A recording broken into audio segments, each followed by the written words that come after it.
Ngayon, ang Translation 2026, nakita nyo sa picture, ay transmission natin na kulay blue. Okay, gobyerno ang maglalabas ng Nazareno ngayon. Luwalhati sa Ama, sa Anak, sa Espiritu Santo. Sa'yo, sana'y pakinggan mo.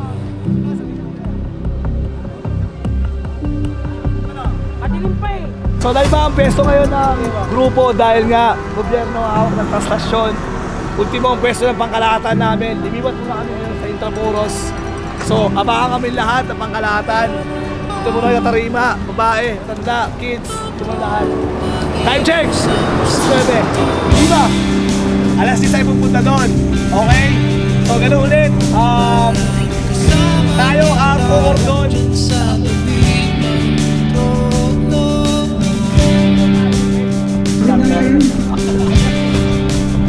Sa formation namin ngayon, grandstand, apakaga namin. Ang ating prosesyon ay maging mapayapa.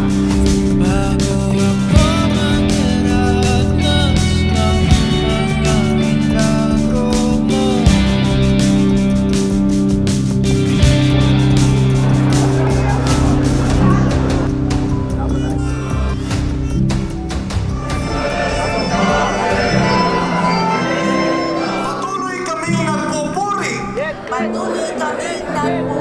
Nagpapasalamat sa iyong biyaya ng pag-ibig sa iyong biyaya ng pag-ibig at pag-asa. at pag- Poong Jesus Nazareno, salamat sa Diyos.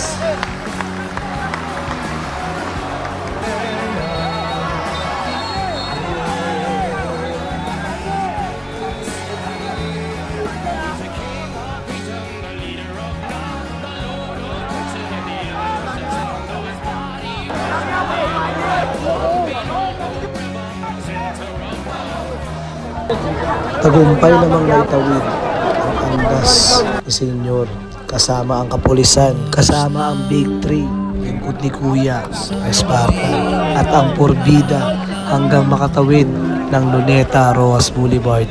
Napaaga nga pala ang labas ni Senyor. Dati, alas 5, ang Misa Mayor at alas 6 o bago mag alas 6 ng umaga. Ko sa inyo magdasal kayo.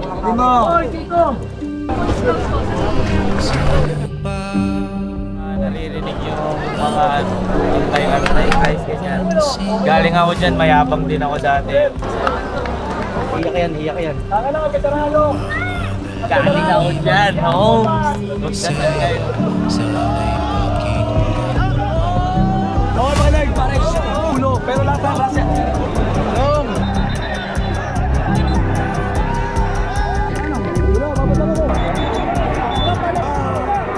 Ay, dako!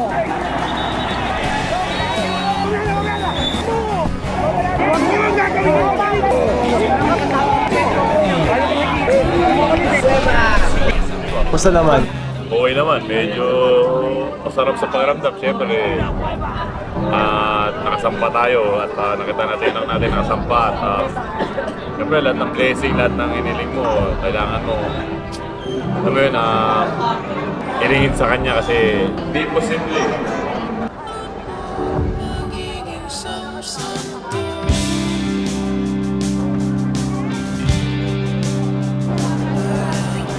Laban, laban!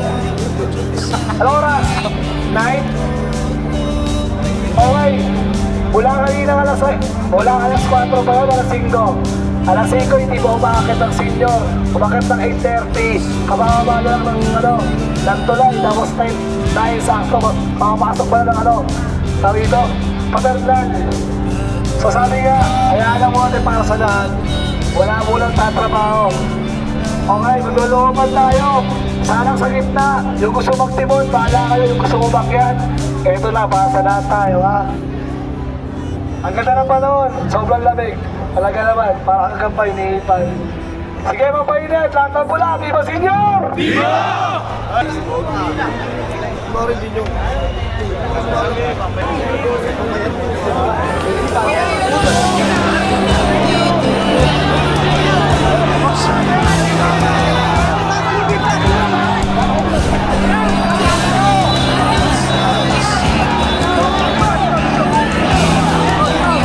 Habang namimingga nga kami at nagpapaakyat ng mga ibang miyembro para makahalik kay Senyor, isinabay na rin namin ang ibang mga deboto at gusto rin makahalik sa mahal na pong Jesus Nazareno.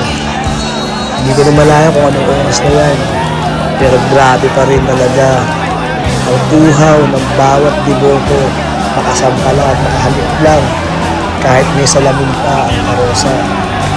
Hanggang sa mahila namin ulit ang nag-iisang lubid na lang para mahatak namin ang karosa pakabalito. Gewang-gewang na ang gulong, pero patuloy pa rin naniningga ang buong deboto. May usad na ang posisyon kahit papano.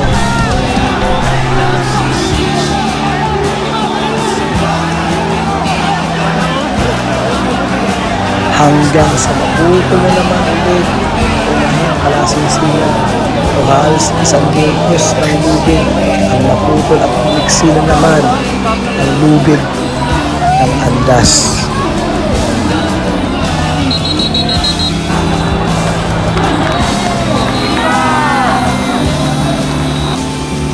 Huwag na po tayo sunod pa sa harapan, mga kapatid!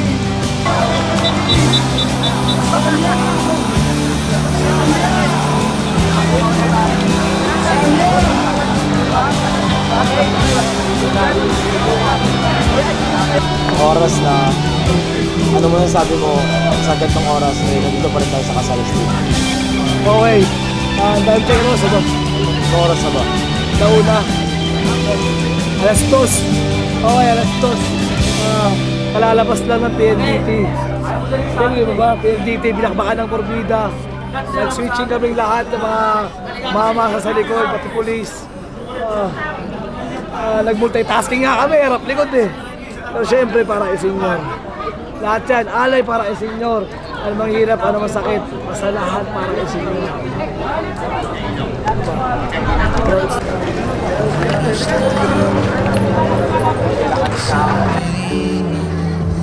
Diba? Ay, sa Sebastian ngayon. Yung banner na mo sa bumbero. Pero ang problema, ang Senyor ang nilagay sa Sebastian. Eh, nanay, qualification sa taong bayan. Maraming nagulat sa desisyon ng kaparian na biglang ihinto ng Nazareno sa tapat ng San Sebastian. Marami na dismaya, may mga nawalan ng pag-asa, bigla ng uwian. Pero kami, patuloy na nanonood at pinapanood kung ano nga ba ang dapat gawin namin. Pero alam namin, ang taong bayan o mga batang Quiapo ay pinipilit na ang lubid. Hanggang sa maipihit ang lubid at patuloy, tinuloy pa rin ang posisyon. Lahat ay masaya dahil uuwi pa rin ang Nazareno sa kanyang tahanan. Sakto, Mendoza na. Oras, alas 6. Boys, last power tayo, gate tayo. At lumagpas na ng 24 oras ang haba ng prosesyon. 2 araw nang walang tulog mula January 8 hanggang January 10 na. 26 oras na. Mag-alas 7. Ano pala? Oo, puto, 27. Kaya yan. Naalala ko pa noong 2012, mas mahirap yun. 22 hours din ata yung prosesyon yun. Pero ang pinakamahirap, sira ang gulong ng karosa dati. Kaya sabi natin ba?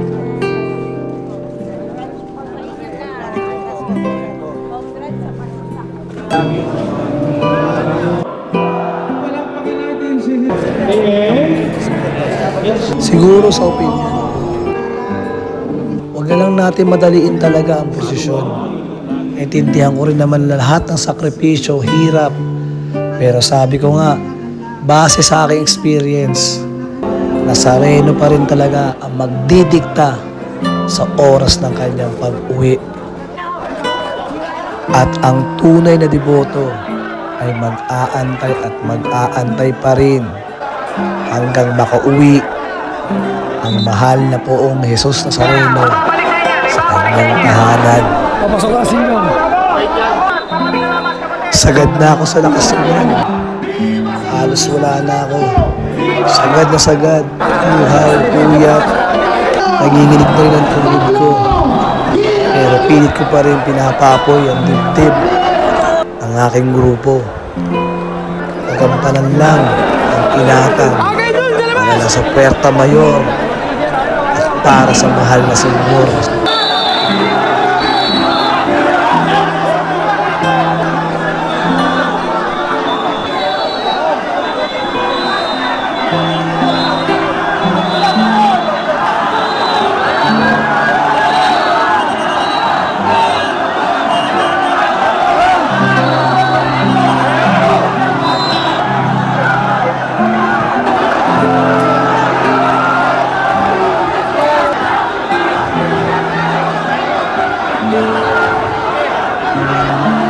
Alam mo, sa totoo lang, minsan hindi kayang i-explain ng video o picture hanggat hindi mo naintindihan ang isang pamamanata ng deboto. Kung bakit nga ba ganito, ganyan, sakripisyo, bakit nga ganun, mahirap na explain. Kahit sino pa yan, lalo na kung bago ang pamunuan o iba ang pamunuan. Pero kung isa ka talagang tunay na deboto sa deboto lang ang makakaunawa talaga ng isang pamamanata ng Nazareno.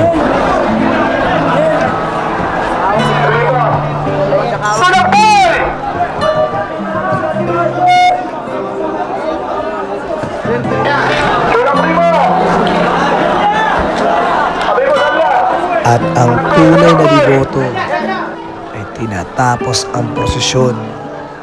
Walang inaantay na oras, walang minamadaling oras. Dahil yun ang tunay na alay sa mahal na poong Jesus Nazareno. Oras ng sambahin ang ngalan mo.